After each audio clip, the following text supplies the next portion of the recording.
There are at least 8 million different species of animals and plants. And for more than a century, the go-to explanation for their incredible diversity has been the theory of natural selection. Charles Darwin's hypothesis of gradual, undirected biological change has had enormous influence on both science and philosophy. Yet can a purely materialistic process actually account not only for the stunning variety of living organisms, but also for their extravagant beauty? I think the place to start with natural selection and beauty is Darwin himself.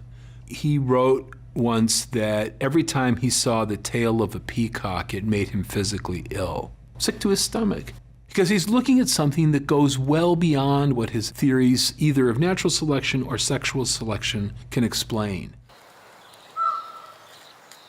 To better understand Darwin's concerns about beauty, peacocks, and their threat to his theory, let's take a closer look at those feathers. You see the peacock's tail and you go, wow. It's a visual crescendo of symmetry, harmony, coordination among all the elements of the design. And the deeper you look, the more interesting it becomes. An adult male peacock has, on average, about 200 individual tail feathers. 170 of them feature a decorative eye spot, and 30 are crowned with a wing-shaped plume called a T. When displayed during courtship, the feathers form a magnificent fan,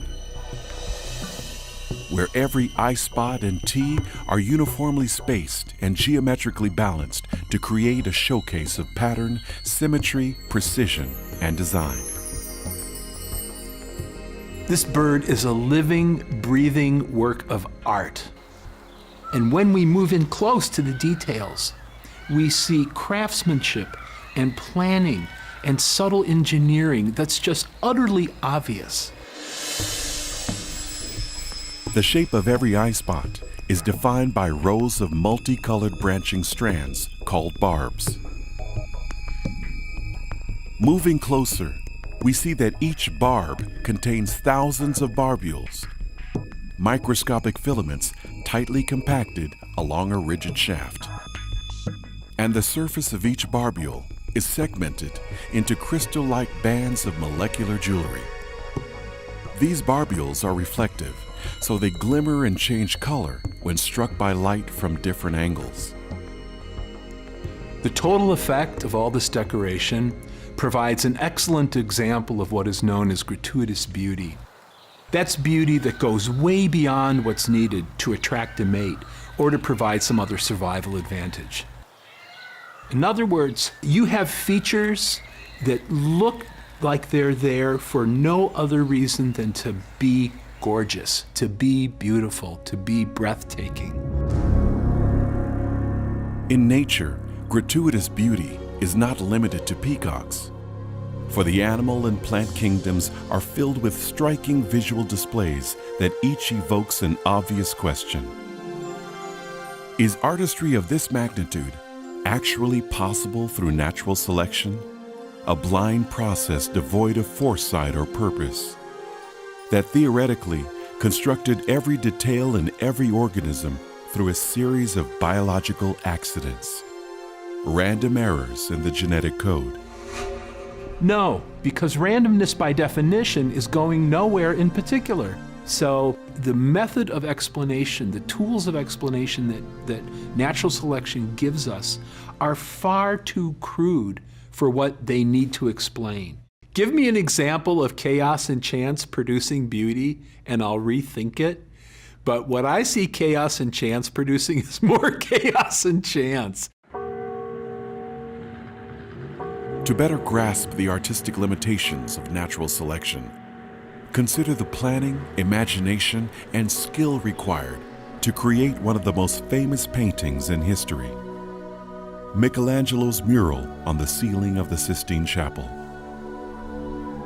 Looking at the ceiling, you have a coherent story. There is a unifying thread of biblical themes that brings it all together. There are symmetries in the way that things have been painted and arranged. The use of the space, the way that figures stand at particular intervals in relation to each other. And you see exquisite brushwork over this enormous surface. Just this overflow of artistic genius. It's the antithesis of randomness. In the Sistine Chapel, randomness would be a bucket of paint accidentally kicked over and splattered on a wall. Or a bunch of stains, right? Flaking paint, the ceiling's coming down. We got to get Michelangelo in here to fix this mess. We have randomness and Michelangelo, and they are polar opposites. Similar principles hold true in nature. If the random genetic mutations so essential to natural selection have no eye for blending colors or ability to formulate elegant patterns and shapes, then there must be some other agent responsible for the glorious petals of a lily and the ornate decorations on a butterfly's wing. A designer whose works far exceed the constraints of Charles Darwin's survival of the fittest. What we see in beautiful systems are features that go beyond what's necessary for mere survival. So for me, ultimately, beauty points to design because in a biological context, beauty is an extra. It's an add-on.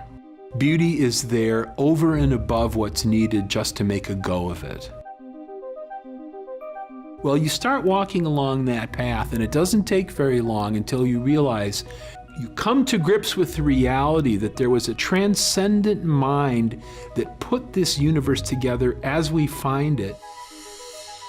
What we have right in front of us in the peacock, in tropical fish, in the eye of the eagle, in these exquisite designs that show not just engineering, but artistry, whimsy, humor, subtlety, all the features of a supreme intellect. And the final point, the one that really brings it home, is this idea of beauty, of a property that we perceive, that we understand, that we feel, that we respond to, that goes well beyond what living things need just to get by. That signal carries us beyond the world itself to a cause that's transcendent, to a cause that's divine. The world is designed.